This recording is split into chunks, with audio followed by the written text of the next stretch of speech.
Innovation और thinking में जहाँ कोई भी आप स्टार्टअप करते हैं तो नॉर्मली क्या होता है कि बच्चे ये सोचते हैं कि दिमाग में कुछ आया, हमने कुछ बनाया और चले गए लोगों को बताने के लिए कि ये मैंने चीज बनाई है और आप इसको लीजिए। ये एक तरीके का जो बिजनेस है ये में चांसेस फेल होने के ज्यादा होते हैं। इसीलिए एक दूसरा तरीका बिजनेस का है, जैसे कि मालवी जी ने अभी बताया कि उनके मेस में बच्चों का पेट खराब हो जाता था, उन्होंने देखा मेस में मसाला काम खराब है, तब उन्होंने मसाले का काम स्टार्ट किया। तो इसी प्रकार से होता है, हम बचपन में पढ़ते हैं कि चैरिटी स्टार्ट फ्रॉम होम। तो सबसे पहले अगर आपको कोई बिजनेस करना है, कोई भी डिजाइन थिंकिंग के बारे में सोचना है, तो सबसे पहले आप देखिए कि आपके घर में क्या समस्या है। जो आपके घर की समस्या होगी वही सबके घर की समस्या होगी। घर में समस्या नहीं, आप अपनी सोसाइटी में देखिए क्या प्रॉब्लम है। जो आपकी सोसाइटी की प्रॉब्लम होगी वही सबकी सोसाइटी की प्रॉब्लम होगी। इससे फायदा क्या होगा कि जो आपके प्रोडक्ट की जो टेस्टिंग है वो आपके घर पे और आपकी सोसाइटी में हो जाएगी। और दूसरी, स्टार्टअप की कोई एज नहीं होती। मेरी एज 45 है और मेरा बैकग्राउंड जो है आईआईटी से मेरा पीएचडी है, आईआईसी बेंगलोर से मास्टर है। एक डिफरेंट बैकग्राउंड है सिविल इंजीनियरिंग का, लेकिन मैं 10 साल से मैथमेटिक्स पे काम कर रहा हूँ। और आईआईटी आईआईसीएन होने के कारण लोग क्या करते हैं, ये सोचते हैं कि आईआईटी आईआईसी वाले क्या रॉकेट बनाना जानते हैं या हायर एजुकेशन पे काम कर रहे हैं, लेकिन ऐसा नहीं है। हम लोग को ऐसे पढ़ाया जाता है कि अगर हम लोग साइकिल भी बनाएंगे तो वो रोड पे रॉकेट से भी तेज चलेंगे। इस हिसाब से इनोवेशन होता है। तो हमारा इनोवेशन जैसे हायर एजुकेशन में होता है, वैसे ही मैंने जो है प्राइमरी एजुकेशन में कुछ काम किया। अब प्राइमरी एजुकेशन में कैसे काम किया, मैंने अपने बच्चे को देखा, उसको मैथमेटिक्स पढ़ने में बहुत प्रॉब्लम होती थी। ब्लैक एंड व्हाइट बोर्ड से वो पढ़ नहीं पाता था, डिजिटल से मैं उसको दूर रखता था। तो उसको अच्छा एक्टिविटी के साथ पढ़ाने के लिए मैं बता कि जितने खिलौने होते थे एजुकेशन लेते वो सारे मैं उसको मंगा के देता था। उसके अलावा मेरी मैथ अच्छी होने के कारण, बैकग्राउंड होने के कारण कुछ मैं अपना इनोवेशन करता रहता। तो इसी प्रकार क्या हुआ, केवल अपने बच्चे को पढ़ाने के लिए इस तरीके से कुछ मैंने मैथमेटिक्स के बोर्ड डिजाइन किए।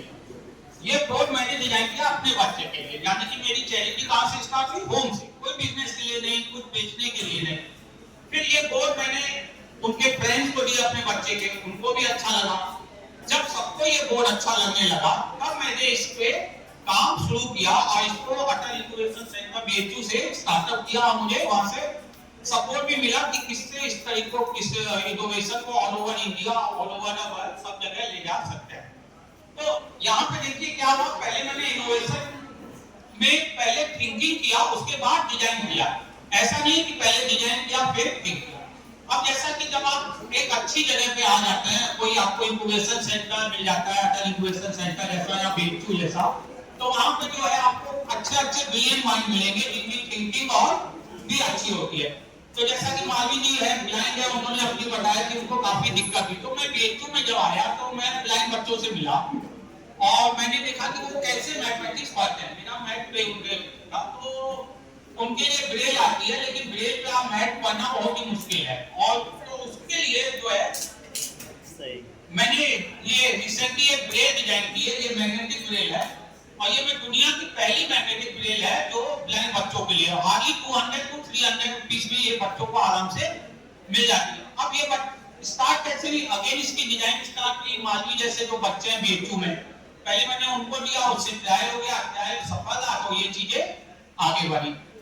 फिर मेरे पास कुछ कांटेक्ट आया, जो बच्चे ब्लाइंड बच्चे तो हो गए, लेकिन जो बच्चे, क्योंकि मेरा काम पूरा बच्चों के है, जो बच्चे सुन नहीं सकते या बोल नहीं सकते उनको आप मैथमेटिक्स कैसे पढ़ेंगे। तो उसके लिए भी सिमिलरली मैंने ये विजुअल बोर्ड डिजाइन किए जिनको आप नंबर रख के केवल दिखा के डिफरेंट चीजें बच्चों को पढ़ा सकते हैं। उसके बाद कैसे डिजाइन और थिंकिंग जो है कंटीन्यूअस प्रोसेस है और चलता रहता है। स्टार्ट हुआ मेरे बच्चे से, एक छोटी सी एक्टिविटी से, फिर वो डेफ बच्चों पे आया, वो ब्लाइंड बच्चों पे आया। अभी रिसेंटली मैंने कुछ महीना पहले एक मूवी देखी, हेलन किलर। हेलन किलर एक ऐसी बच्ची थी जो ब्लाइंड भी थी और डेफ भी थी, तो वो फर्स्ट ग्रेजुएट थी। तो मैं तब से ये सोच रहा हूँ कि डेफ बच्चों के लिए मेरे पास है, ब्लाइंड के लिए मेरे पास, लेकिन जो डेफ और ब्लाइंड है उनको हम मैथमेटिक्स कैसे पढ़ाएं। तो अभी इस पे मेरी रिसर्च और डिजाइन थिंकिंग चल रही है। तो आप लोगों से बस मैं लास्ट में यही कहना चाहूंगा, आप कोई भी काम करना चाहते हैं तो उस पे जो है डिजाइन करने से पहले एक बार अगर आप डिजाइन करना चाहते हैं तो 100 बार थिंक कीजिए। और सबसे पहले आप ये देखिए लोगों को जरूरत किस चीज की है। जैसे कि आज की डेट में सबसे ज्यादा लोगों को जरूरत है हैप्पीनेस की, तो आप उस पर काम कीजिए, हेल्थ की उस पर काम कीजिए, या उसके बाद जो छोटे मोटे जरूरतें हैं उस पर काम कीजिए। और जब आपकी थिंकिंग ब्रिलियंट हो जाएगी तो आपको सपोर्ट मिलेगा ही डिफरेंट लोगों से, उसके बाद आप उस पर डिजाइनिंग पे काम कीजिए